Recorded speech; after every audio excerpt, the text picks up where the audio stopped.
pessoal do meu canal Mãe Cientista de Filho Autista.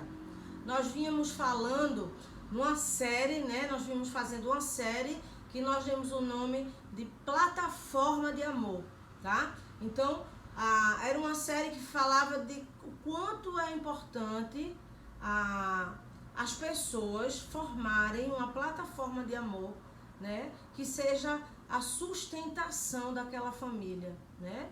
Os familiares, os amigos, aqueles amigos mais chegados que irmãos, as pessoas ao redor, a escola. Então, que as pessoas saibam que pode contar com aquelas pessoas, tá? E aí eu venho trazendo algumas pessoas, né? Acho que a gente já tá no terceiro vídeo da Plataforma de Amor. E aí eu resolvi dar uma parada na Plataforma de Amor e depois desse vídeo voltar, porque eu tenho recebido no meu WhatsApp, vou deixar até o WhatsApp aqui no final, porque algumas pessoas já me conhecem e têm, pedidos para que eu fale sobre o autismo de uma forma fácil, né? Então, desvendar, né, entender o autismo de uma forma fácil, né? Então vamos lá, o que é que a gente precisa aprender? O que todos nós precisamos aprender quando a gente fala de autismo. Então, vamos tentar falar da forma mais simples possível. Primeiro, o autismo não é uma doença. Se der tempo, no final da aula eu conto no final do vídeo eu conto uma experiência, não vou contar não, uma experiência desagradável que eu tive na escola com uma mãe e não foi legal, não vou contar não, mas assim, a gente tem que colocar os nossos filhos dentro de um mundo em que mais na frente metade dele vai ser autista.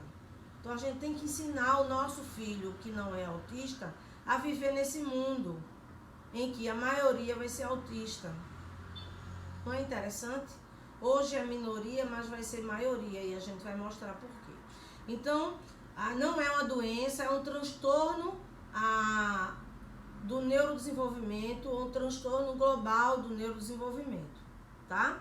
Não chama mais autismo, eu vou continuar falando autismo aqui, porque o nome é enorme, então vamos falar autismo, mas quando o Samuel, o meu filho, foi diagnosticado, estava saindo do DSM-3, entrando no DSM-4, que ele tirou uma série de coisas. Tinha síndrome de Asperger, tinha síndrome de Rett, tinha autismo, síndrome autística, tinha um monte de coisa. DSM-4, ele veio com a síndrome de Rett e o transtorno do espectro autista, subdividindo ele em leve, moderado e grave, né? Mas eles talvez tenham visto que rotular não era tão bom, né? Porque se você diz assim, olha, seu filho é autista leve, aquela família, ninguém vai ter preconceito, vai ser muito tranquilo e tal, mas aquela família pode não investir naquela criança, porque diz assim, ele é autista leve, depois eu vejo, e vai perder muito. Porque até 10, 12 anos, o autismo é uma corrida contra o tempo, tá? Depois disso, a gente vai lutar para a criança ser mais funcional, ser mais independente, mas até essa idade aí, 8, 9, 10, 11, 12, já empurrando um pouquinho, a gente luta para ganhar habilidades, tá? Isso por causa da neuroplasticidade, né? E por causa da poda neuronal. Então,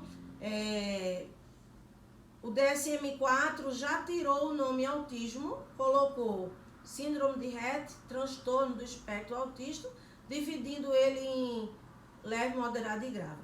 Porque aí também, se for grave, gente, a família faz é grave, não tem muito o que fazer, melhor não investir, tá? Então, o DSM-5, que é a última edição, ele traz o transtorno do espectro, né? Então é uma coisa que é muita coisa, não é uma doença que tem tal sintoma, não, é um espectro, tem muitos sintomas que a criança pode ter, pode não ter, pode ter só um, pode ter 10, pode ter 5, pode ter 4, pode ter 20, pode ter 30, é um espectro, tá? Então, essa nova versão do DSM, né, a mais nova que é a 5, ela diz nível 1, nível 2, nível 3, tá? Então, o que é o DSM? É o Manual de Saúde e Doença Mental, tá? E Doenças Mentais americano, tá? Ele que a gente segue para as nossas nomenclaturas, tá bom? O DSM-5, então, que é o último, diz que é nível 1, nível 2, nível 3, né? Ele não fala em tríade, mas eu gosto de falar na tríade porque didaticamente fica mais interessante, fica mais fácil da gente entender, né? Os sintomas, os sinais. Os sinais, vamos lá falar em 3 sinais. Os sinais, primeiro sinal, interação social. Dificuldade de interação social. É aquela criança que prefere brincar com os adultos do que com as crianças. Tem criança que tem medo de brincar com outras crianças, né? A gente tem relato de crianças autistas que tem medo de brincar com outras crianças, tá? Acho que em algum dos vídeos, acho que foi o de Sula, que a gente falou que Samuel gostava muito de uma bolinha. A bolinha caiu dentro de uma casinha lá no Parque da Jaqueira, que é aqui atrás da minha casa, e falei assim, mas é assim, por trás da minha casa. Então, quando ele viu que caiu e que tinha criança dentro, ele não quis mais pegar a bolinha. Aí ele foi lá, pegou a bolinha para ele e entregou. Aí depois ele jogou, caiu de novo, aí ele olhou, não tinha mais criança. Aí ele foi, pegou a bolinha, correu para a Sueli, estava livre de criança, né? Então, eles têm dificuldade com interação social. É um ponto da tríade. O outro ponto é a comunicação. Geralmente, mais frequentemente, é o primeiro sinal. É a dificuldade de se comunicar. E vamos lembrar, gente, que se comunicar não é só falar. Por exemplo, se eu disser pra você, e aí, tudo bom? E você fizer assim, a gente se comunicou, não é?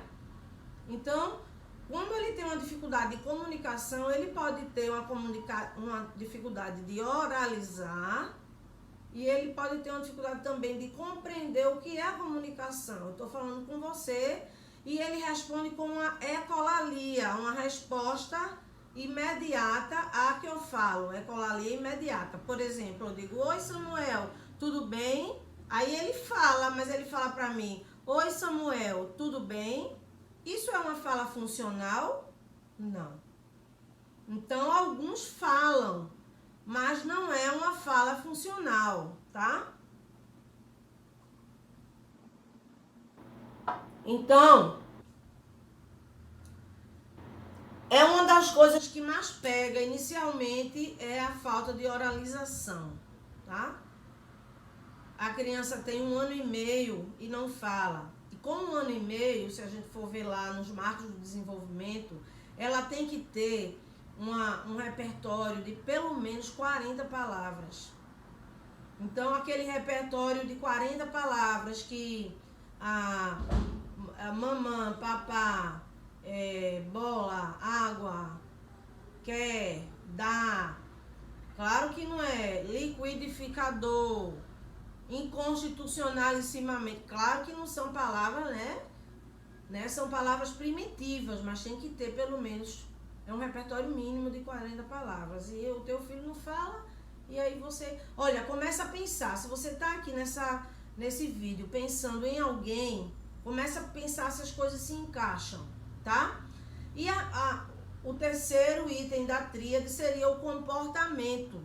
Então, comportamento em relação a tudo. Por exemplo, é aquela criança que vai no shopping e quer uma coisa, você frustrou ela, você diz que não dá, ela se joga no chão, ela faz xixi na roupa, ela bate a cabeça, se machuca, tal. O meu, ele fazia isso, né? que hoje o que eu sei que é desorganização neuronal, que a gente chama de birra, né? A sociedade chama de birra. Ele fazia, ele percebia que estava errado, ele vinha até mim, ele me abraçava e ele chorava. Então ele sabia que estava fazendo errado, ele tinha essa compreensão, né?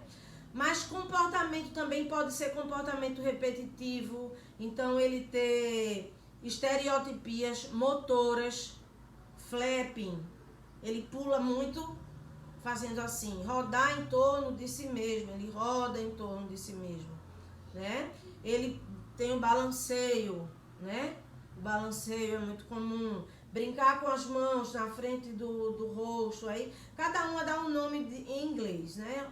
Robing, spinning, flapping, mas é isso. Rodar a mão na frente do rosto, né? Balançar as mãozinhas assim, fazer o balanceio, rodar em torno do eixo dele mesmo, né? Então, ele vai fazendo isso, na hora do brincar, né? O comportamento na hora do brincar. Ele não dá funcionalidade à brincadeira porque ele tem uma criatividade muito pobre, então ele gosta de enfileirar, ele enfileira um monte de travesseiro, um monte como chama? Minha gente, eu esqueci o nome disso aqui. Esqueci o nome disso aqui. Sai enfileirando um monte disso aqui que eu esqueci o nome. Acho que eu tô louca hoje.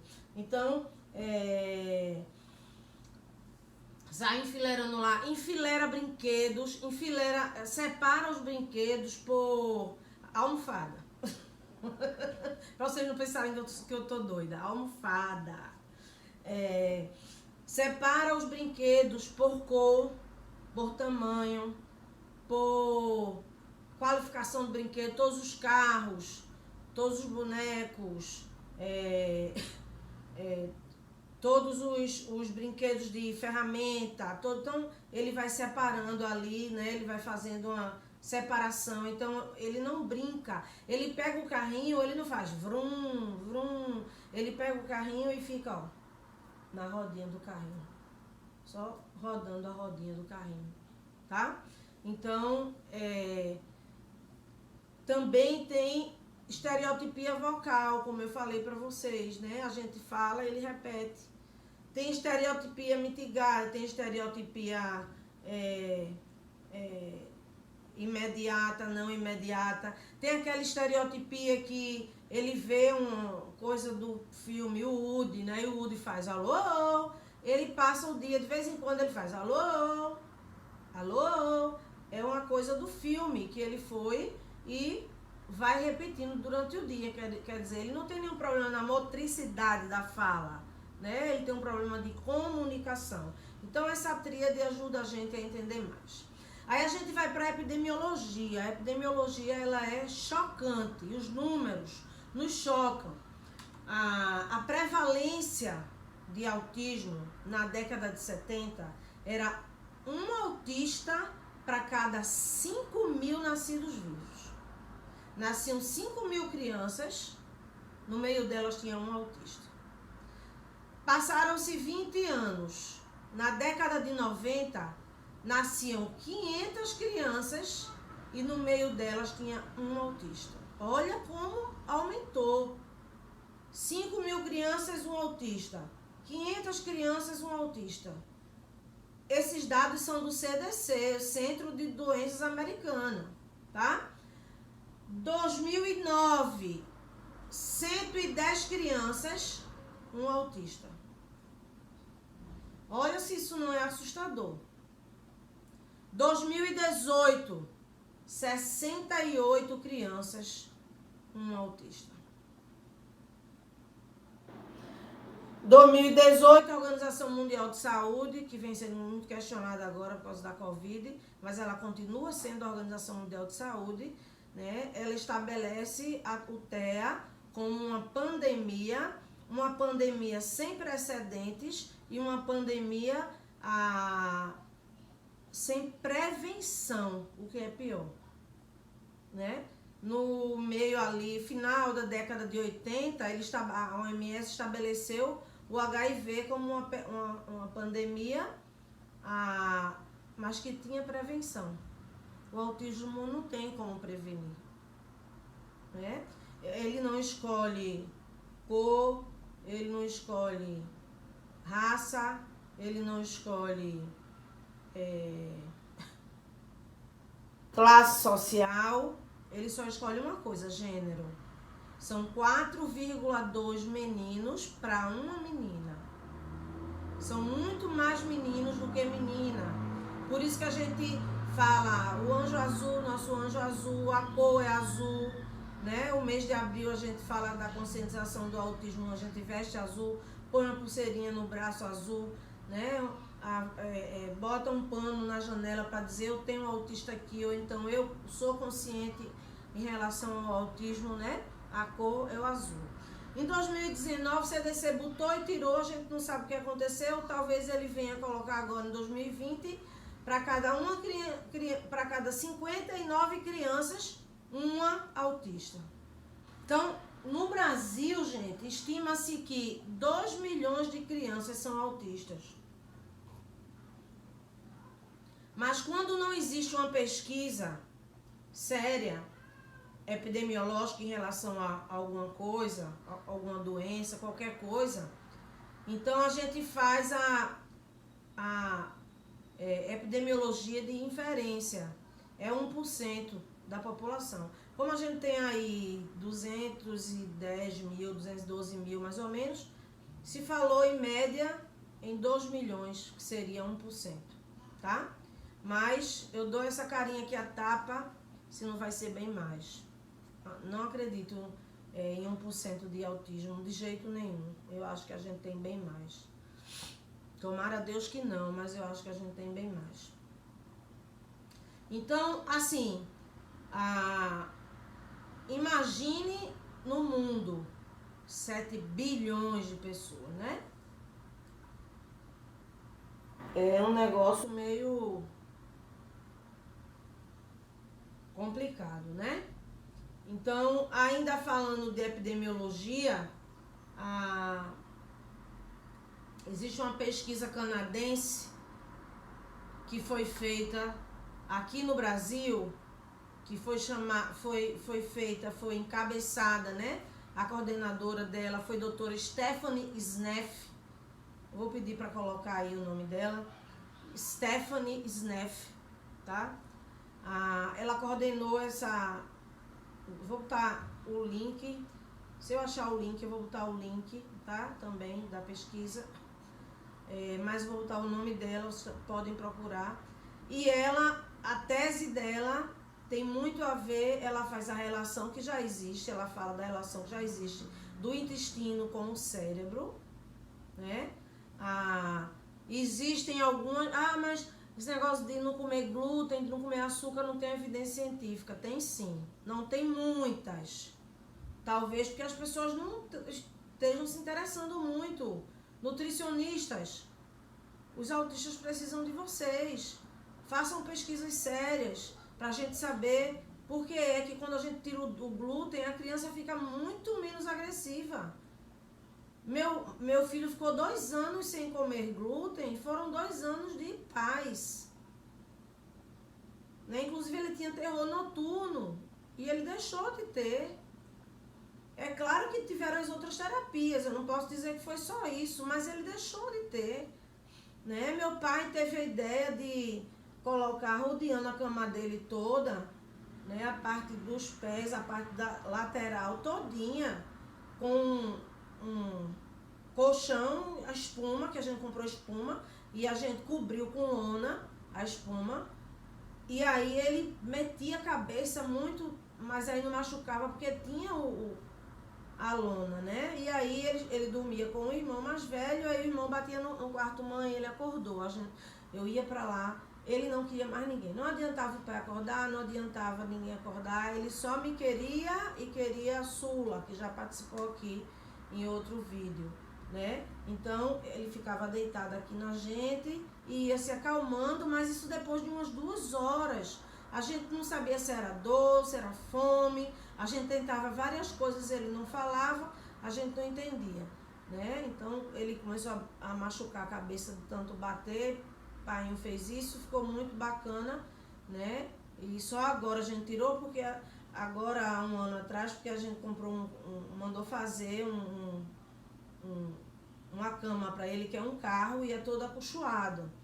Então, e ele também não tem mais, apesar de que vem voltando algumas coisas do sono mais agitado, tal, mas assim, o terror noturno mesmo, eu fui na neuro e ela disse não, terror noturno não, né? Mas ele ficou muito tempo sem comer glúten, o açúcar que ele ingeria era o açúcar mascavo, açúcar preto, caseína, leite animal, nada de leite animal e soja. Então, ele tomava leite de arroz, macarrão de arroz, pão sem glúten, que eu aprendi a fazer, comprei lá a batedeira, eu comecei a fazer, eu e Sueli, biscoito sem glúten. E ele começou a falar com 3 anos e meio, ele já sabia, ele já dizia, então alguma pessoa chegava para ele e eu explicava para ele por que ele não podia comer aquilo, né? E aí ele dizia, tô com fome, alguém vinha, quer um biscoito Maria? Aí ele, biscoito Maria tem trigo? Aí a pessoa dizia, tem. Ele dizia, eu não posso, porque trigo é glúten, eu não posso comer glúten. E era engraçado, né? Porque as pessoas diziam, meu Deus, ele, né? E a gente vai saber muito número, gente, esse ano. Por quê? Porque de 10 em 10 anos a gente tem um censo do IBGE, né? E eu tiro o meu chapéu, ó, para Mignon, que conseguiu essa vitória de colocar dentro do IBGE. Não deve ser barato, mais uma pergunta, porque quando você pergunta, tem um autista na sua casa, e a resposta é sim, vem outras perguntas, né? Qual a idade, quando foi o diagnóstico, então isso deve ser muito caro, né? E ele lutou e conseguiu a carteirinha, que é a lei da carteirinha, é o nome do filho dele, Romeu Mignon, né? Muita gente critica, ele diz que é muito bom ser pai de autista, tal, mas é muito bom tendo dinheiro, tal. Pô, o cara tem dinheiro, deixa ele ter dinheiro, né? É muito bom tendo dinheiro, eu também acho muito bom, eu não vejo nenhum pesar em ser mãe de autista. Aí eu sei que algumas pessoas vão dizer assim, o filho é mais leve e tal. Eu não vejo nenhum pesar em ser mãe de autista, meu filho podia ser gravíssimo, eu não vejo nenhum pesar. É difícil para todo mundo, não é fácil. Ninguém tá dizendo assim, agora eu quero ter 2, 3, 5 filhos autistas. Não, de jeito nenhum. Mas eu não vejo pesar em cuidar dele. Então, algumas curiosidades. O dia 2 de abril, né, o Dia Mundial da Conscientização do Autismo, quando todo mundo veste azul, porque azul é a cor do menino, né? Assim, culturalmente, né? Nem pode muito dizer isso, porque se a gente disser, aí vem um monte de feminista dizendo, não, azul, rosa, não sei o que. Não, culturalmente o azul é a cor do menino, né?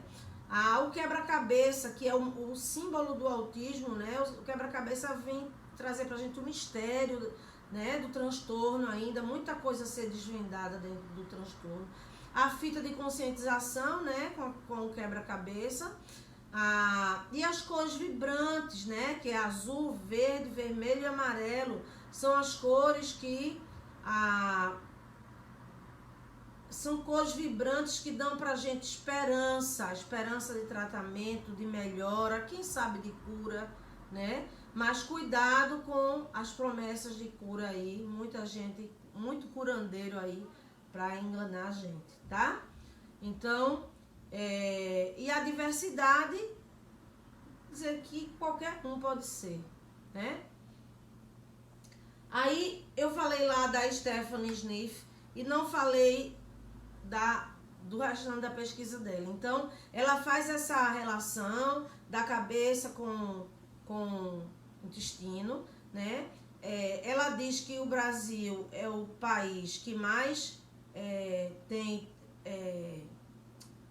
agrotóxico com glifosato, que é um veneno específico, né? Então, isso aí foi observado pelo Ministério da agricultura e aumentou o número de agrotóxico, mas diminuiu o número de agrotóxico com glifosato. Isso ninguém fala, né? Diminuiu o número de agrotóxico com glifosato. Então, isso já é um ganho muito grande, né?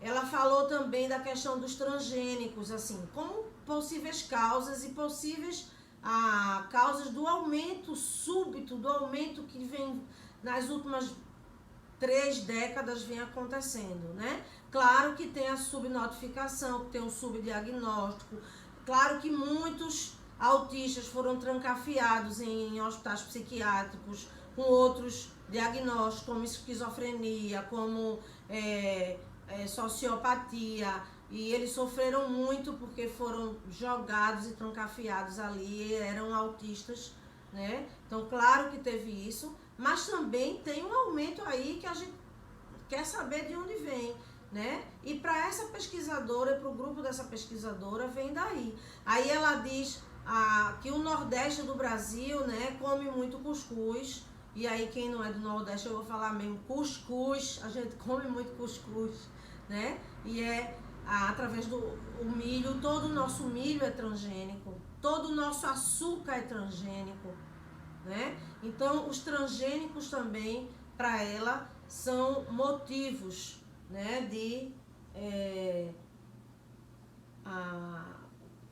são possíveis causas do autismo, tá?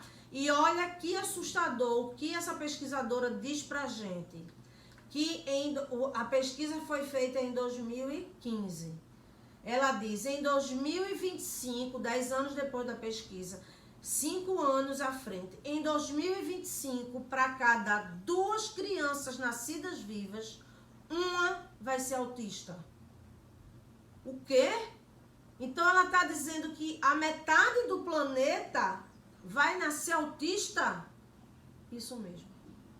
Ela está dizendo que a metade do planeta vai nascer autista. Gente, não tem como você virar as costas para essa causa. Não tem como você não querer saber dessa causa.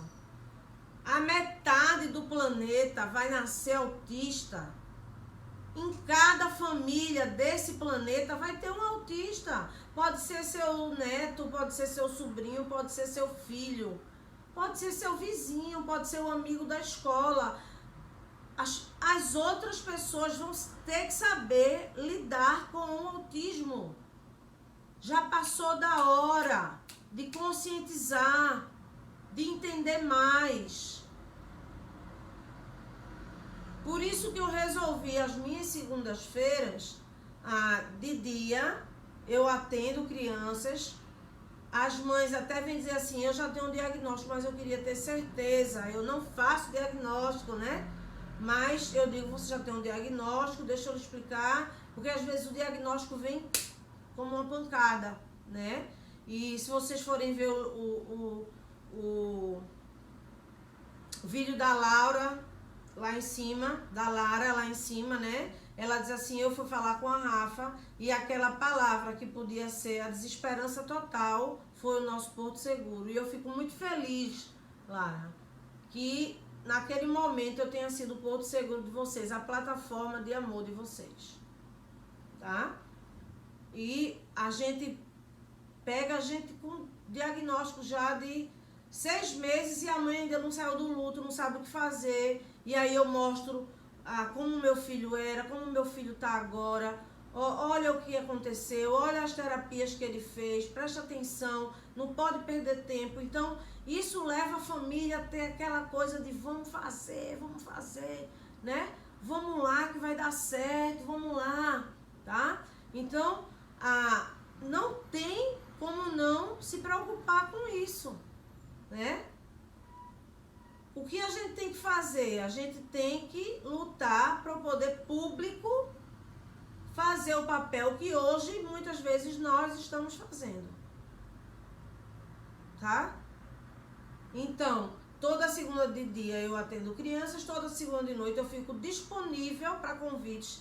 Então, já fui para escolas, já fui para igrejas, já fui para comunidades, já fui para associação de moradores, dar palestra sobre autismo.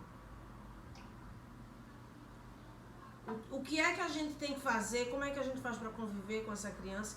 O que é que essa mãe faz para incluir essa criança na escola, né? E aí eu lembro de uma frase de Nicolas Brito, a família Brito, né? Anitta, Alex, que é o pai, e Nicolas, eu acho que Nicolas agora fez 20 anos. Ele é fotógrafo, ele começou a falar, se eu não me engano, com 6 anos. Veja. E Nicolas hoje é fotógrafo, é escritor, ele tem 3 livros, se eu não me engano também, né? E eles vivem dando palestra no Brasil inteiro, né? Eles dão aula com a gente aqui em Recife, toda vez a gente faz uma palestra antes da aula, né? A aula geralmente é na sexta e no sábado, na quinta-feira a gente divulga uma palestra. Ela teve a gentileza agora de gravar a aula lá em São Paulo, onde ela tá, para vir para cá, né? Ela tá trabalhando na pesquisa do Alisson Muotri, que é a pesquisa do minicérebro, né? É um braço dessa pesquisa aqui no Brasil. E o Nicolas dá palestra. Nicolas tinha medo de criança, Nicolas não falava, e hoje Nicolas é palestrante. E ele diz assim, ó, nem todo mundo é autista. Nem todo ser humano é autista. Mas todo autista é ser humano. Olha que fantástico. Todo autista é ser humano. Então, a gente tem que tratar como qualquer ser humano. As políticas públicas têm que existir para os autistas como existe para qualquer tipo de pessoa. Porque a lei orgânica, a lei que formou o SUS, a lei que inaugurou o SUS em 1990, quando não tinha ninguém, quando eram os indigentes na fila, os padioleiros tirando os corpos da fila dos indigentes, a lei 8080/90 veio dizer: a saúde é um direito de todos e um dever do Estado, seja ele federal, estadual, municipal. A saúde é um direito de todos e dever do Estado. Então a gente tem que lutar para que esse Estado venha a dar essa saúde, porque a gente tem pouquíssimas iniciativas no SUS, né? Um pouco da história do autismo. Então, a palavra autismo vem do grego autos, que significa voltar-se para si mesmo, né? Essa coisa que as pessoas dizem assim, um mundo só dele, não, isso não existe mais, um mundo só dele, né? Então, em 43, um psiquiatra austríaco chamado Leo Kanner estudou com mais atenção 11 pacientes entre 2 e 8 anos com o diagnóstico de esquizofrenia. Observou neles muitas características do que ele chamava de autismo, né? Então, ele caracterizou nesse momento, né, uma expressão chamada distúrbio autístico do contato afetivo. Então, foi a primeira vez que se falou em autismo.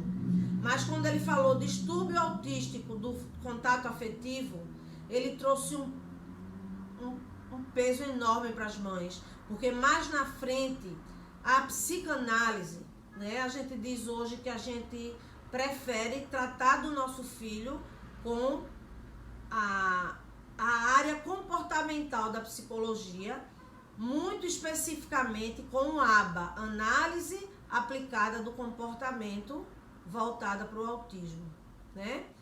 A terapia ABA, cara, porém boa, né? Quando ele diz isso, distúrbio autismo do contato afetivo, mais na frente a psicanálise cria uma teoria chamada teoria da mãe geladeira, porque ele falou em contato afetivo. E aí a psicanálise diz que aquela criança é autista porque a mãe não soube amá-la ou foi pouco afetiva com ela. Então aquela mãe que já tem um monte de culpa em cima dela, ela tem mais culpa ainda. Essa teoria já caiu. Essa teoria não existe mais e, por favor, ninguém toca mais nesse assunto. Isso fez muitas mães se suicidarem, muitos casamentos se acabarem, muitas mães enlouquecerem por acharem que o filho dela era daquele jeito porque ela não soube amá-lo. Então, Kanner foi em 43. Em 44, um cara chamado Hans Asperger não sabia o que Kanner estava fazendo, mas ao mesmo tempo ele também estava estudando, né, a mesma coisa. Ele descreveu 4 crianças de 7 a 11 anos que tinham dificuldade de interação e chamou a atenção para uma condição peculiar chamada psicopatia autística. Depois ele identificou que essas crianças tinham dificuldade de interagir, mas eram extremamente inteligentes. Por isso que ficou depois síndrome de Asperger, que hoje também já não existe mais essa nomenclatura, né? Então os dois estavam estudando ao mesmo tempo coisas parecidas e não sabiam, né? Muitas crianças realmente foram trancafiadas, gente, em hospitais psiquiátricos, né? Em sanatórios, sem que ninguém soubesse o diagnóstico dela de autismo, tá? Então, a doutora Stephanie Seneff trouxe esse choque pra gente, e aí agora a gente tem que correr atrás, né? Então, quais são as causas? Existe o autismo genético e o não genético. Como é que eu vou saber se ele é genético? Bom, tem uma forma de saber. Tem um gene que geralmente está ali no cromossomo 12, né? CQ12, a porção CQ do cromossomo 12. E muitas vezes ele vem com os ácidos nucleicos trocados de lugar, tá? Geralmente quem vem com essa alteração tem autismo. A gente não está dizendo que todo mundo que tem autismo tem essa alteração, não. Geralmente quem vem com essa alteração tem autismo, tá? Às vezes a mãe tem, o pai tem e nenhum dos dois expressam o transtorno. O filho tem e expressa o transtorno. Às vezes só o pai tem, ou às vezes só a mãe tem, né? Uma vez tem uma mãe que eu conheci, tem muitas mães, né, nessa mesma condição, mas teve uma mãe que eu conheci em João Pessoa, onde tem uma unidade da gente, do grupo Cefap, e eu fui lá visitar e eu conheci essa mãe, e essa mãe tinha 3 filhos, e os 3 filhos eram pais diferentes, foram 3 casamentos, né? Ela disse assim, esse terceiro casamento, se não der certo, eu não caso mais, porque o problema então vai estar em mim, eu vi que só. Ela disse, é o terceiro casamento, mas ela já estava casada aí já, acho que há 20 anos com esse terceiro casamento. Foram casamentos curtos, os 2 primeiros. E aí as 3 crianças tinham autismo. E aí eu vi uma frase tão deselegante, tão doída, tão sofrida, né, de um dos alunos que estava na sala. Ela estava fazendo pós-graduação, aí ele disse assim, então a culpa é tua, né? Porque se os 3 filhos têm autismo e são de pais diferentes, a culpa é tua. Eu chamei ele num canto e disse, a culpa não é de ninguém, meu querido. Ninguém quer que seu filho seja autista. Não tem culpa aqui, tem tratamento. Tem gente que quer ver a criança melhor, não tem culpa. Não fale mais nunca isso pra ninguém. Eu soube por esses dias que ele estava levantando bandeira e querendo fazer carreata, ligou pra gente pra saber como foi que a gente fez a carreata daqui, etc. Que bom. Parece que aquilo ali tocou ele profundamente, né? Então, existe um exame que faz isso, que é o CG-HRAY, né? Põe aí embaixo o nome, CG-HRAY. Se você quiser ir mais profundamente, por exemplo, tem gêmeos. gêmeos univitelinos, na mesma placenta. E aí, um ou uma é mais grave do que o outro, ou do que a outra. Muito possivelmente você vai encontrar uma massa molecular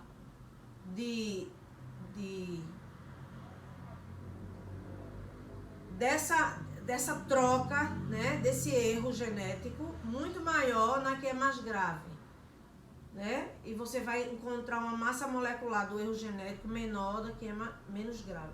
Pelo menos assim, as poucas experiências, eu acho que eu encontrei 6 ou 7 crianças assim, e todas tinham essa característica.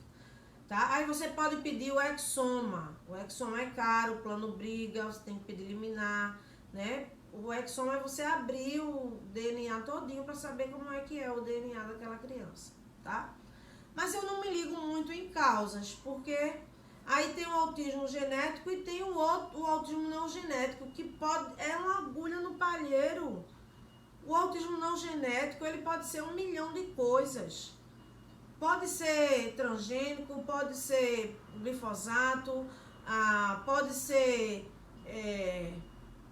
hereditário, pode ser 1 milhão de coisas. Vacinas, tem gente que tem artigos publicados no PubMed, né, que é uma excelente base, eu sempre digo, sobre vacinas. Tem gente que mata e morre e diz que isso é ignorância, mas tem artigos publicados no PubMed que falam de vacinas. Tem gente que diz, meu filho era normalíssimo, depois que ele tomou as vacinas virais, começou a regredir, o autismo retrógrado, que tem gente que diz que nem existe. Eu tô dizendo pra vocês tudo que eu encontro, tá? Tudo que eu encontro em artigos publicados, não no que as pessoas dizem, né? Eu não repito, eu não sou papagaio pirata, não fico repetindo o que eu ouço, não. Eu vou em busca de artigos que dizem aquilo. Tem artigo que fala de vacina, tem artigo que fala de glúten, tem artigo que diz que existe autismo retrógrado, tá? Agora, cuidado com tratamentos, cuidado com isso. Existia um tratamento que até o ano passado estava muito forte aqui no Brasil, chamado MMS. O MMS era um vidrinho que você botava,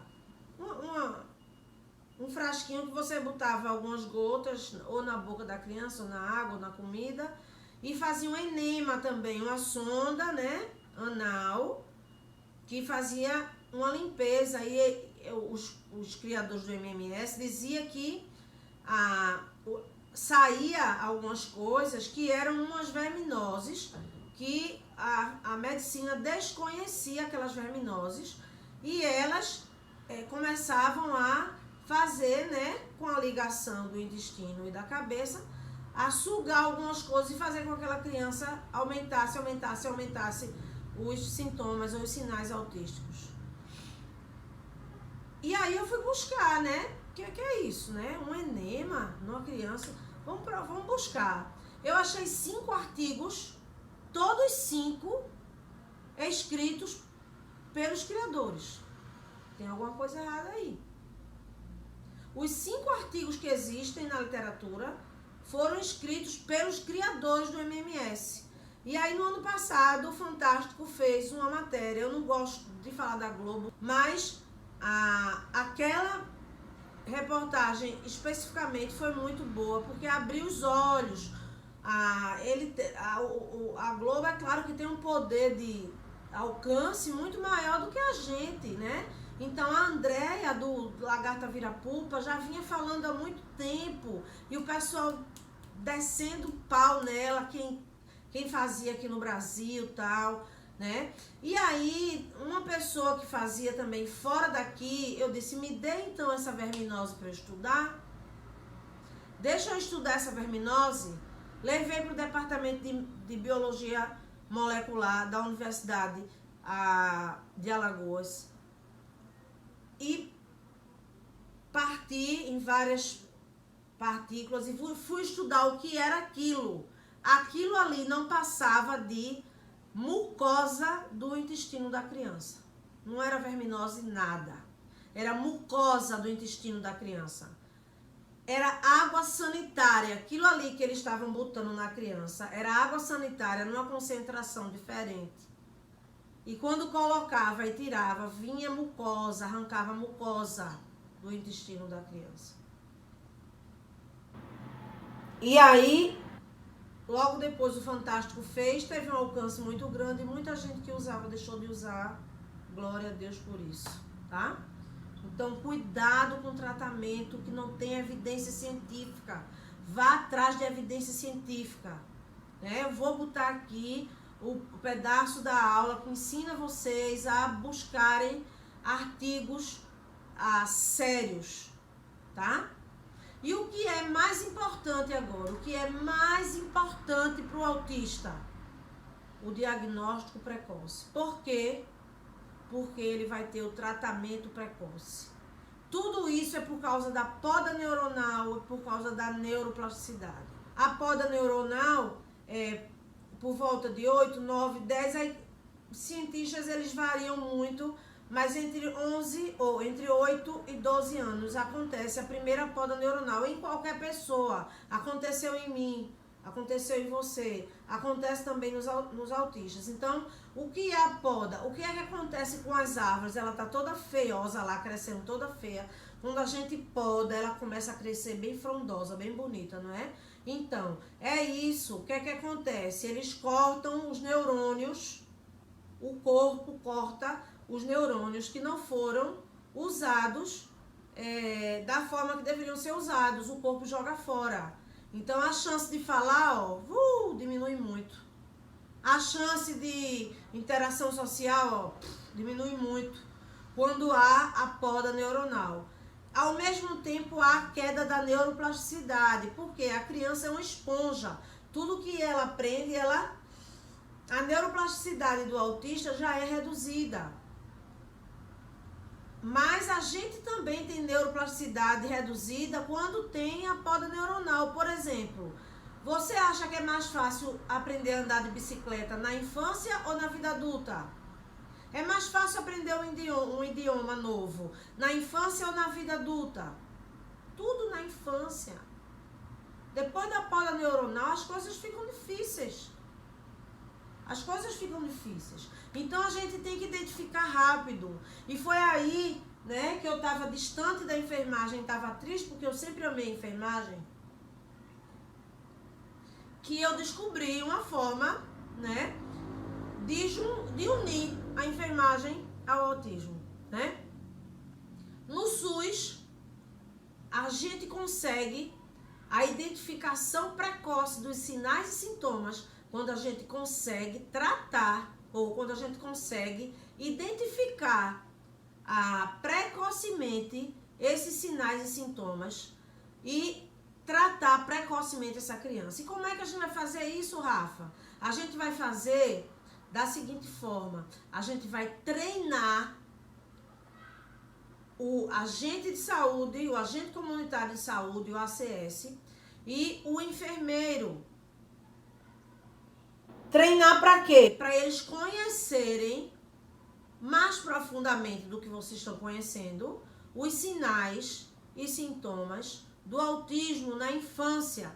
Porque no SUS, a criança nasceu, fez o pré-natal todo lá no posto. A criança nasce com 1 mês, vai para o posto, a enfermeira faz a puericultura, que é aquilo que, quando a gente vai, quem tem plano, vai para a pediatra uma vez por mês, até completar 12 meses, 1 ano, e depois de 3 em 3 meses. Não é assim? E depois de 6 em 6 meses. Então, a puericultura, todo mês, o enfermeiro vai ver aquela criança. A criança com 9 meses, o enfermeiro percebe que ela mama e não olha no olho da mãe. Na hora de mamar, ela dá aquele olhadinha assim de lado, ó, fica mamando, mas dá uma olhadinha assim de lado, ó, olha pra cima, não olha no olho da mãe. Ó, anteninha já aqui. O agente de saúde que vai para dentro da casa da criança percebe que ela não brinca percebe que ela fica rodando o carrinho. Ela tá ali para fazer um atendimento geral, para ver a mãe, para ver o pai, né? Saúde da mulher, saúde do homem, saúde da gestante, o idoso, o acamado. Ela vai ver tudo, inclusive a criança. E aí a gente chega para a enfermeira e diz assim, ó, a criança daquela casa, número tal, eu percebi que ela não brinca, ela não sorri bem. Eu tento olhar para ela, ela desvia o olhar. Olha, a enfermeira faz uma consulta com aquela criança e encaminha para pediatra. Pediatra tem que saber diagnosticar autismo, gente. Não pode ser somente o neuropediatra, não. Inclusive, eu estou orientando uma pesquisa de uma pediatra, que é índice de conhecimento dos pediatras a respeito do autismo ou do transtorno do espectro autista. Vai ser muito bacana, porque existem vários inventários validados internacionalmente e usados no Brasil. Um deles é o M-Chat, e a Sociedade Brasileira de Pediatria, ela sugere que todo pediatra passe o M-Chat em toda criança até 36 meses, até 1 ano e meio. Mesmo que a criança não tenha nenhum sinal de autismo, ela passe o M-Chat mensalmente quando ela vai lá, tá? Então, a Sociedade Brasileira de Pediatria já está com o olho aberto. Ó, tem muito autista. A gente tem que fazer alguma coisa. O pediatra tem que saber diagnosticar.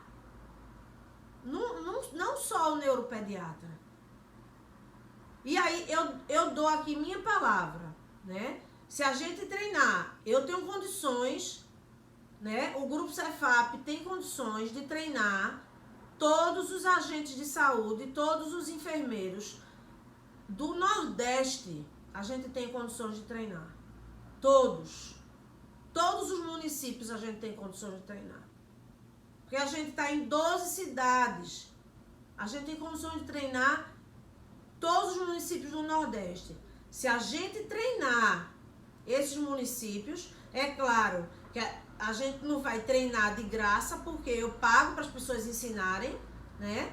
Mas num custo bem baixo, eu dou a minha palavra aqui, que eu vou prestar uma consultoria, que eu já faço isso, eu vou prestar uma consultoria gratuita para todos esses municípios fazerem a sua clínica escola ou clínica de referência para tratamento do autismo. Eu vou dizer como abre, quantos profissionais tem que ter, onde compra os equipamentos mais baratos, onde eu mando buscar esses equipamentos, como se faz cronograma de criança. Eu monto uma estrutura de uma clínica para você, município, gratuitamente. Eu estou na abertura da 3ª clínica, consultoria, tá? A gente começou querendo fazer um quarto terapêutico aqui dentro da minha casa para o meu filho. E a história foi aumentando, aí outras mães quiseram, e aí abriu a primeira clínica que meu marido administra, e aí a gente quis fazer uma clínica de pesquisa. Abrimos a 2ª clínica, que é a Clínica Cefap, dentro do Grupo Cefap, que já está também quase que cheia, né? A gente ainda tem vaga, mas está quase que enchendo, né? Quase que lotada. E eu estou fazendo agora consultoria para uma clínica em Maceió. E recebi a proposta para fazer uma consultoria para a clínica em Natal, tá? Então, assim, eu faço a consultoria de graça para o município que treinar seus enfermeiros e seus agentes de saúde. Porque basta isso. Treinou, identificou. Gente, são eles que estão dentro da casa dessas pessoas todos os dias. São os mais fáceis de identificar. São eles que têm que identificar dentro do SUS. Porque quem tem plano ou quem tem dinheiro vai diagnosticar rápido. Vai todo mês para pediatra. A pediatra é a melhor do mundo. porque vai pagar muito. E a pediatra vai dizer, ó, procura o neuro, qual é o melhor neuro daqui? Eu não vou nem dizer, para não ser, né, para não ser antiética, mas eu tenho uma neuro na minha cabeça, assim. Eu tenho uma médica que para mim é a melhor. Então, chegou nela, certamente vai ter ou não o diagnóstico correto, né? Vai ter o diagnóstico correto de ser ou não autista, tá? E por que o Mion, assim, teve a importância do IBGE? Porque a gente só faz política pública com números, não é? E a gente só ia ter esses números daqui a 10 anos no outro IBGE, tá? Então, a coisa mais importante é porque a gente tem que correr contra o tempo, né, gente? A gente tem que correr contra o tempo. Então, a coisa mais importante é o diagnóstico precoce. O meu Samuel foi diagnosticado com 1 ano e 10 meses, né? E vai ter um dia que vai ser eu e ele aqui, bate papo. Vocês vão ver quem era Samuel, porque eu tenho antes, as coisas antes, né? E quem é Samuel hoje, né? Mais uma vez, cuidado com os rótulos, né? O próprio DSM colocou lá nível 1, nível 2, nível 3, tá?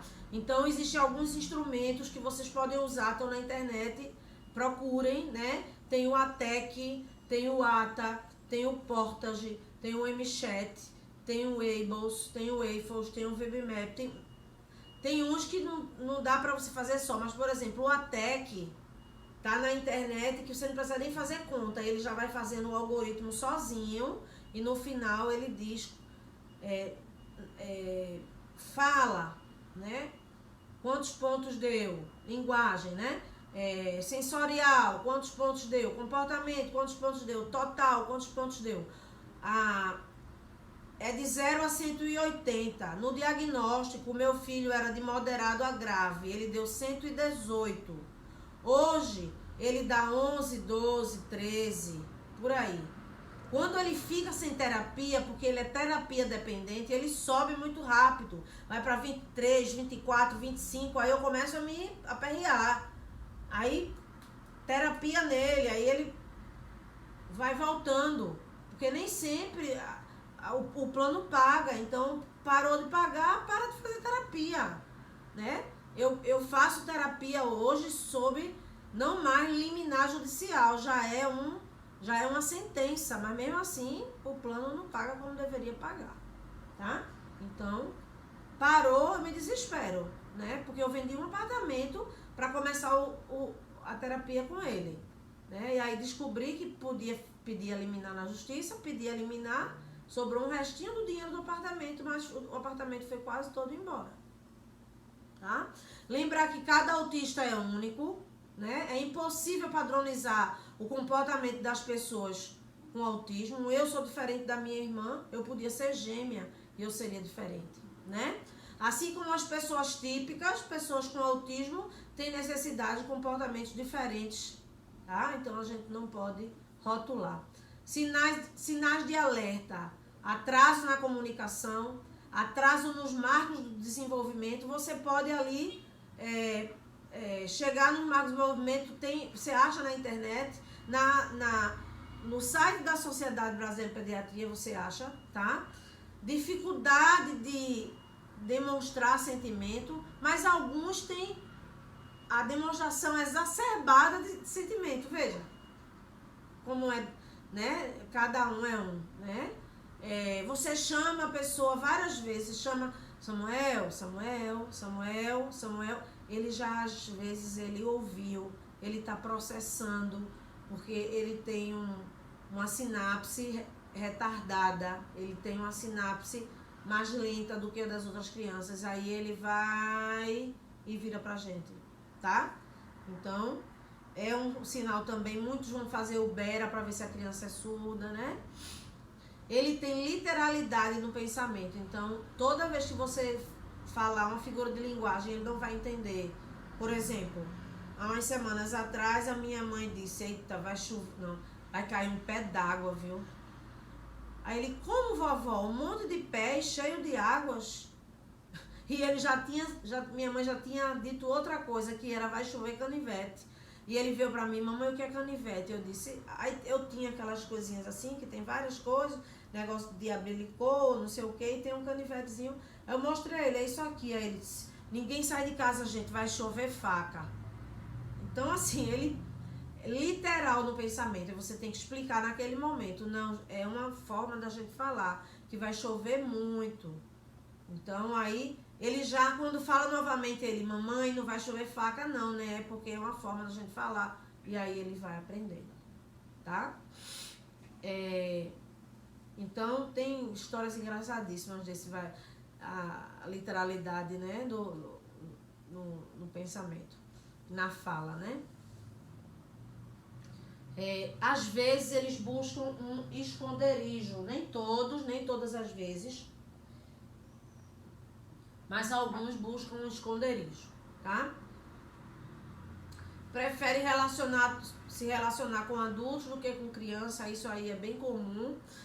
Dificuldade de aprender as atividades de vida diária, a gente chama de AVDs, né? O que são essas atividades de vida diária? Né? Eles têm dificuldade no tempo correto, né?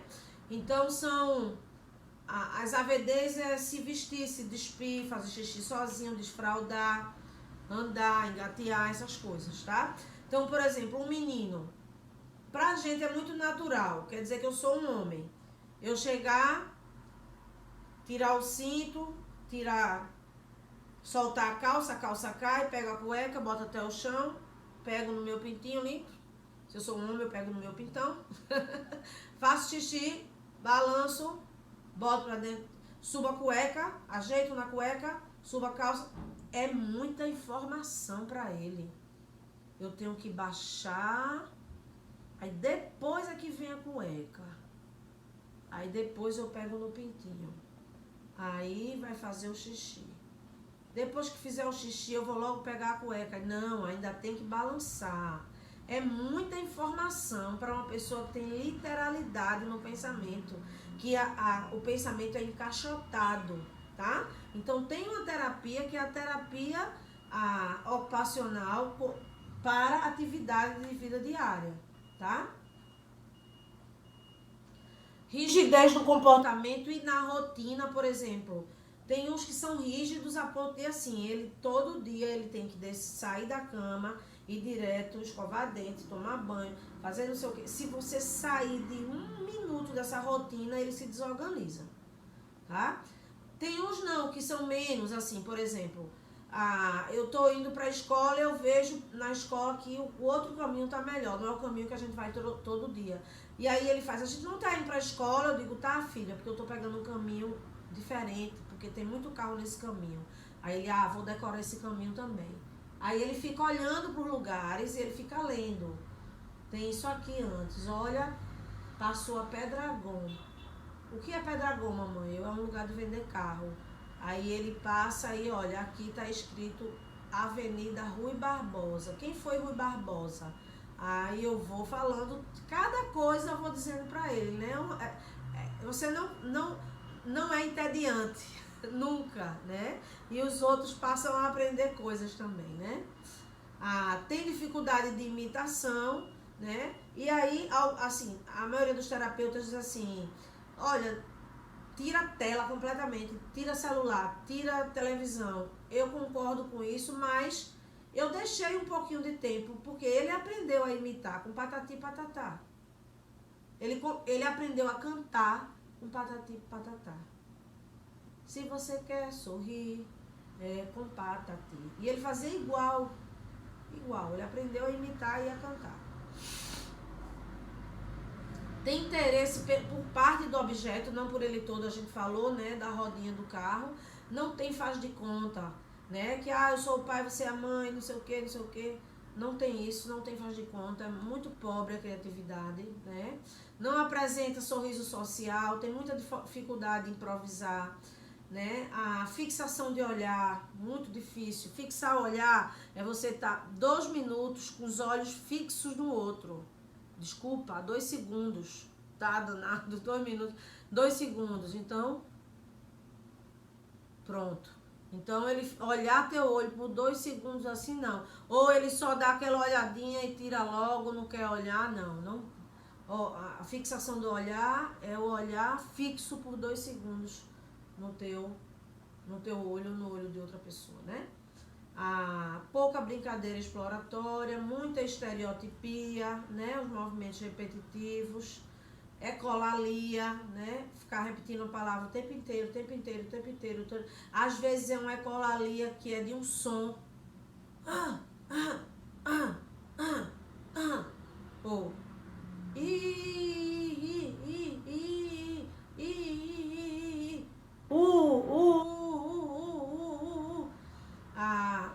a Andréia tem um livro que eu acho que é Meu Filho Fala Aí, ou é Meu Filho Fala O, não lembro bem agora, mas ela fala, porque muitos falam o, i ou u, né? A lentidão nos movimentos antecipatórios, às vezes não se reconhecer pelo nome, né? Não sabe brincar, tem um objeto de apego, né? E tem fixação em alguns temas, né? Eles estudam todos no Agnes hoje, é um colégio protestante, então eles não têm assim, festa de São João, essas coisas, né?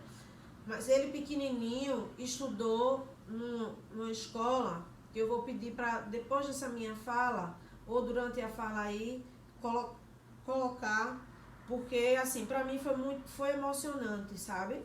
Porque eu tinha certeza que ele não ia dançar, né?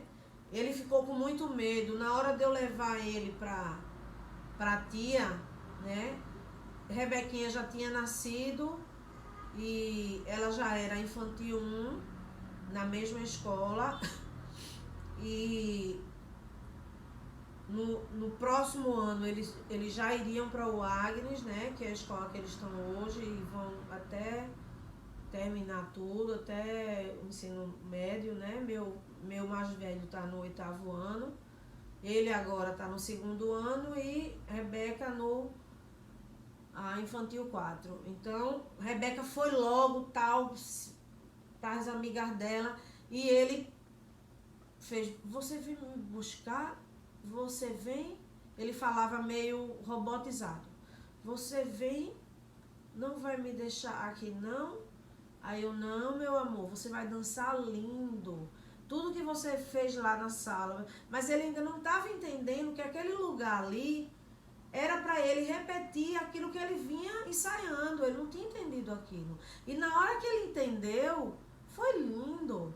Você percebe, porque eu começo a chorar primeiro gravando, porque eu vi que ele estava solto, a professora puxava ele. Quando ele compreendeu o que era, ele começou a dançar perfeitamente. E olha, aquilo pra mim foi uma coisa assim inesquecível, sabe? Eu chorava, eu não conseguia me controlar de choro, né? Então, assim, quando você vê esses ganhos, que para uma mãe, assim, ver o filho dançar na escola é simples, ele ensaiou, ele vai dançar. Mas para a mãe de um autista, ver ele dançar, não tem preço. Não tem preço isso. São esses pequenos ganhos que pra gente são ganhos gigantes. Não tem preço você ver seu filho dançar numa escola, que ele foi ali, né, ensaiou e conseguiu fazer aquilo. Cada pequeno ganho é um grande ganho pra gente, né? Então, o tratamento, quanto mais cedo, melhor. Por isso que é melhor a gente descobrir mais cedo, para tratar mais cedo, né? Atentar para os estudos científicos, tá? Cuidado, né? Para essas coisas que não são científicas. E aí, um tratamento completo, que seria terapia ABA. E a terapia ABA deve ser aqueles que optam, né? Por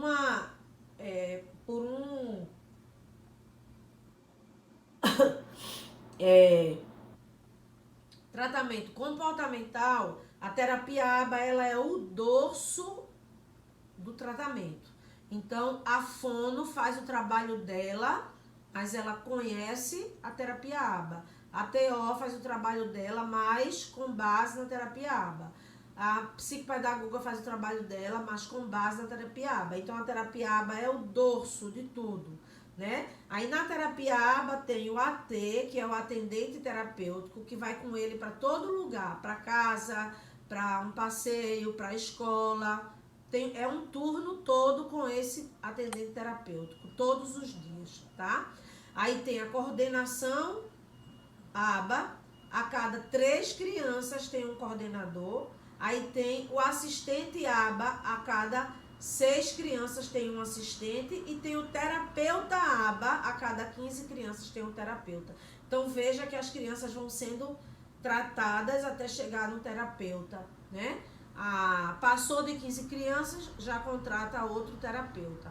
Então, a fonoaudiologia, e aí cada um tem suas peculiaridades, porque ela tem que saber trabalhar com PECs, com prompt, cada um tem suas peculiaridades. Terapia ocupacional com integração sensorial, terapia ocupacional com AVD, psicopedagogia, musicoterapia, atividade funcional. Aí existem algumas terapias, né? Como a questão da natação, tem evidência científica para alguns esportes. Alguns esportes fazem com que aumente, e alguns circuitos que são feitos na funcional faz com que aumente um hormônio chamado IGF-1, e esse hormônio, né, ele faz diminuir os sintomas do autismo, tá? A gente tem feito essa pesquisa lá na clínica, tá? Existem 2 terapias que são feitas, mas que tem pouca evidência científica, mas ainda tem. Mas mesmo assim elas são usadas como reforçador, né, para as outras terapias, que é a arte-terapia e a ecoterapia, terapia com cavalos, tá? Então, é essencial que a clínica, né, o ideal é tratar em clínica, porque a gente sofreu muito. Vai para a FON, da FON vai para a TO vai para a ABA. O nosso trânsito aqui não permitia isso. Então, graças a Deus, eu tinha a minha plataforma de amor, que me ajudava com essa logística, né? Então, se em uma clínica você faz tudo isso, também é ruim se você não fizer em um lugar só, né? Se você não fizer em um lugar só, você tem que ter pelo menos comunicação entre esses lugares, tá? Então, a fono tem que se comunicar com a TO tem que se comunicar com a psicopedagoga e assim vai, tá? E numa clínica, né, você tem ali todo mundo junto, trabalhando de forma transdisciplinar, não só multidisciplinar, transdisciplinar, tá? O AT, ele traz as demandas da escola, da casa, da família, né? A família é essencial, família, clínica e escola. É essencial esses 3 estarem em harmonia completa, tá? A luta é enorme, não apenas no Brasil, né? Por isso as ações de conscientização são essenciais. Aqui em Recife a gente é responsável pela carreata. O grupo Cefap todo ano faz a carreata oficial. Esse ano, infelizmente, a Covid-19 nos impediu disso, né? Mas nós fizemos a camisa oficial, nós fizemos o vídeo, né? A luta não é apenas no Brasil, né? É em todo lugar, pela inclusão escolar, mas principalmente pela inclusão social. A gente não está num espaço público, né? E o filho tá ali no início do diagnóstico, a mãe não sabe o que fazer e ele se joga no chão no shopping e as pessoas ficam assim recriminando, né? Eu tive que fazer uma camisa pro meu filho assim, ó, não me julgue. Atrás tinha eu sou autista. Eu só ia para o shopping com ele com essa camisa, porque quando ele caía no chão, até que as pessoas começavam a olhar, eu abraçava ele muito apertado, apertava ele todo, ele ia se acalmando, as pessoas ficavam olhando, aí eu tirava a mão para as pessoas lerem atrás, aí eu pegava ele e dizia, vira bebê, vira para eu te abraçar. Aí eu virava e elas viam atrás, eu sou autista. Todo mundo se constrangia. Foi preciso eu fazer isso, gente, isso é um absurdo. As pessoas são cruéis demais, né? Então a gente tem direito aí para... Aí uma pergunta que eu faço como protestante, né? Igrejas, vocês estão prontas para receber autistas nos departamentos infantis? Eu estou pronta para treinar, tá? E eu me coloco à disposição para treinar. Então, se for igreja aqui na minha cidade, eu fico disponível para treinar adolescentes, adultos, para lidar com essa criança no departamento infantil. Não é só para empurrar ele lá, não. É para ele aprender. Sabe por quê? Porque eles têm uma fixação. E quando eu falei lá da escola, né, que ele dançou... a homenagem à escola era homenagem a Petrúcio Amorim, que é um cantor aqui da terra. Ele ficou tão fixado nesse cantor que ele descobriu onde ele nasceu, onde ele viveu. Ele dizia tudo da vida do cara, de Caruaru, ele foi não sei pra onde, e aí começou a cantar, e começou não sei o que, ele casou com tantos anos. Ele sabia tudo. A roupa que ele usava era a roupa que Petrúcio Amorim usava. Petrúcio Amorim tem um chapelão assim, ele tinha um chapéu de Petrúcio Amorim. Minha mãe foi atrás de Petrúcio Amorim e ele conheceu Petrúcio Amorim. Então, assim, a fixação dele sempre foi por Bíblia. Mas entre uma fixação, assim, a Bíblia é aquela coisa que é sempre a fixação central. Mas entre uma coisa e outra ele tem Pokémon, Blade, como toda criança tem. A fixação central dele é a Bíblia. Então, quando ele não sabia ler, mas já falava, a gente lia versículos e ele decorava. Ele ia lá na frente da igreja e ele decorava. E falava lá na frente da igreja os versículos. Né? Então, ele sabe vários salmos decorados. Ninguém ora aqui em casa antes, ninguém come aqui em casa antes de orar. Então ele ele levou a família para mais perto de Deus, né? Então assim, isso é uma bênção. Aí você dizer que não, ele não me trouxe nada, né? Quando o Mion diz assim, é uma bênção eu ter o meu autista, e alguém diz assim, é muito fácil para ele ser... porque ele é rico, pode fazer todas as terapias. Não, ele está dizendo isso. Ele me ensina todos os dias. Todos os dias Samuel me ensina de uma forma diferente. Todos os dias ele me ensina, tá? Então, se você é de alguma igreja, está ouvindo, né, agora esse vídeo, né, ficou grande demais, mas para eu explicar o que... de forma fácil, tudo sobre o autismo, e para quem fala muito como eu, né? Mas eu agradeço a paciência de vocês. Eu queria contar 3 histórias rápidas.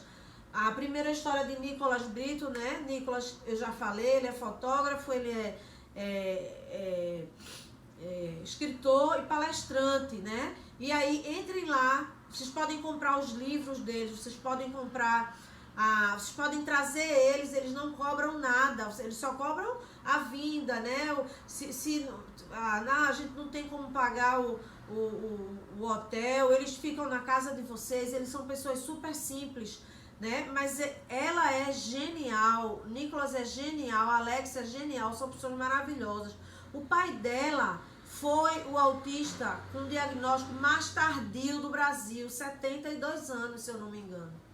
Aí ela começou a entender porque ele era tão turrão, porque ele era tão difícil de conversar, porque ele não olhava nos olhos das pessoas, né? Com 70 e poucos anos ele teve o diagnóstico.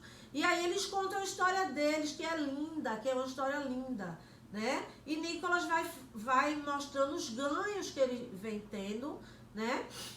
Ficando adulto, né? E como era antes, e é maravilhosa a palestra deles, tá? A outra pessoa é a Carly. A Carly acho que é americana ou inglesa, eu acho que é americana.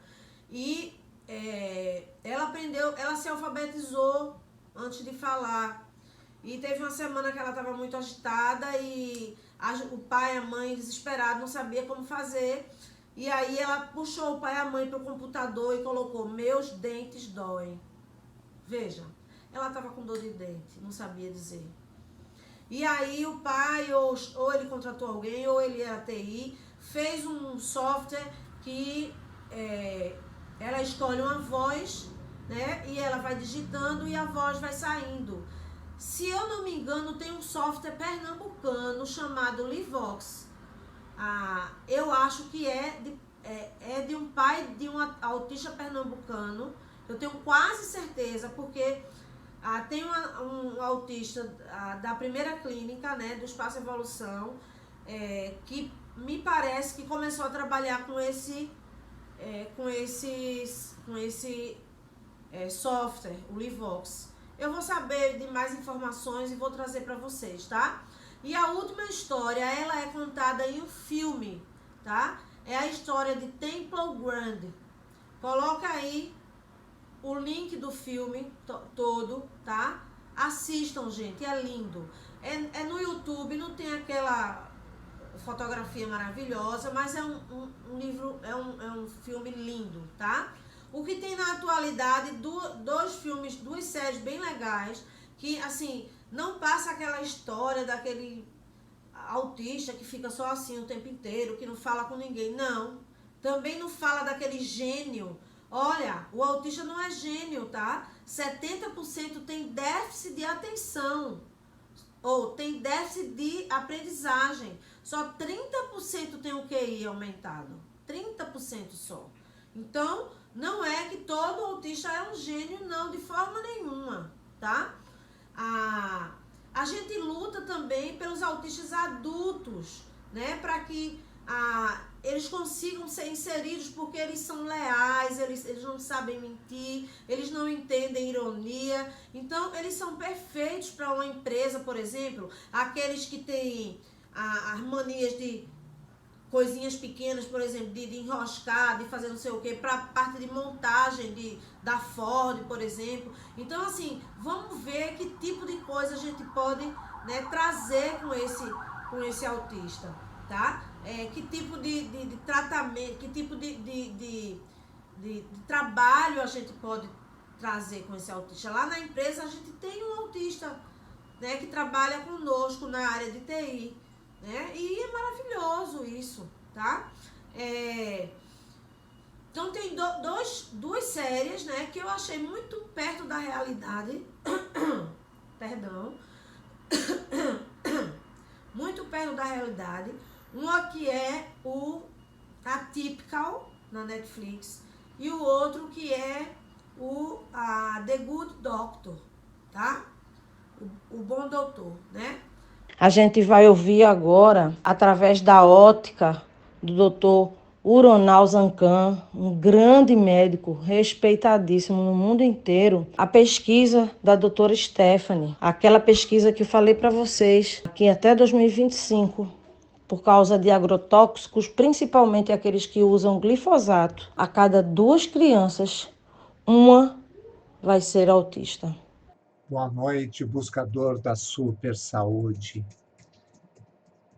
Preste atenção nessa live de hoje. Uma cientista americana, famosa, vou dar o nome dela daqui a pouco, ela fez um comunicado dizendo que em 2025, uma em cada 2 crianças vão ser autistas. Não me enganei, não. 50% das crianças que vão nascer nos Estados Unidos vão ter autismo. E a causa disso é a intoxicação por agrotóxicos, principalmente o glifosato da Monsanto, que agora é da Bayer, que é o Roundup, esses agrotóxicos. Todo mundo sabe que o autismo está aumentando absurdamente. Há 20 anos atrás, era uma criança para 30 mil crianças, um autista para 30 mil crianças.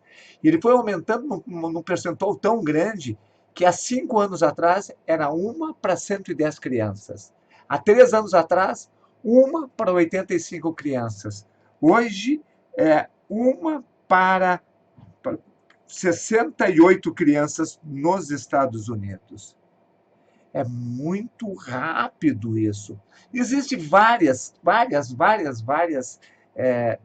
tentativas de explicação por que o autismo está aumentando tanto.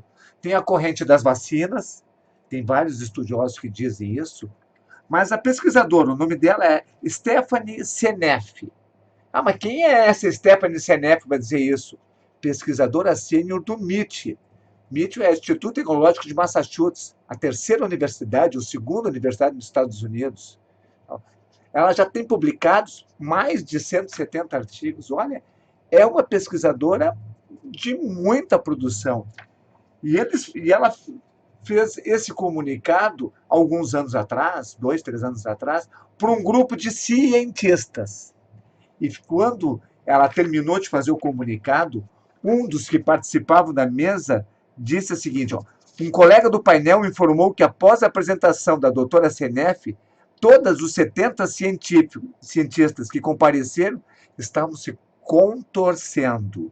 Provavelmente porque agora tinham sérios receios de servir seus filhos, ou eles mesmos, qualquer coisa com milho de soja, que são quase todos geneticamente modificados, contaminados por Roundup e seu glifosato.